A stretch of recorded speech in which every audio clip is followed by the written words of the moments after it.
हामिद हमीद साहब जो हैं उन्हें टिकट पाकिस्तान मुस्लिम लीग नून ने नहीं दिया है।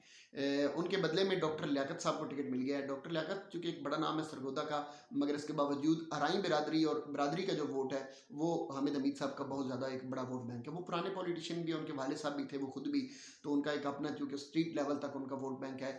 अगर दूसरी तरफ देखा जाए डॉक्टर लियाकत साहब, तो वो MP है तो साबिका हैं, लेकिन उन्हें जो वोट मिलता है बहरहाल वो नून लीग का वोट होता है, उनका ज़ाती वोट। उनकी खान बिरादरी एक बड़ी बिरादरी है, यूसुफजई उनकी चूँकि एक बड़ा उनके अपने हल्का जात में जो रिहाइश पजीर है, तो वो उन्हें सपोर्ट भी करते हैं, उन्हें वोट भी देते हैं बहरहाल। लेकिन वो इस हामिद हमीद साहब की अगर बिरादरी के हवाले से अगर देखा जाए तो बिरादरी का वोट बहरहाल हामिद हमीद साहब का ज़्यादा, और ज़ाती वोट भी उन्हें लोग पसंद भी करते हैं उनका ज़्यादा। तो डॉक्टर लियाकत अली खान जो है वो MP के लिए तो एक अच्छी शख्सियत थे, और MPA के लिए भी उनकी जो लास्ट टाइम मैं ये क्लियर करता चलूँ कि उनके जीतने की जो वजह बनी थी वो ये थी कि रिजवान गिल साहब जो उन्हें टिकट नहीं दिया गया था उनके अपने ज़ाती हल्का से, उन्हें किसी और हल्का में उतारा गया, उन्होंने पार्टी के लिए कुर्बानी दी। तो अब चूँकि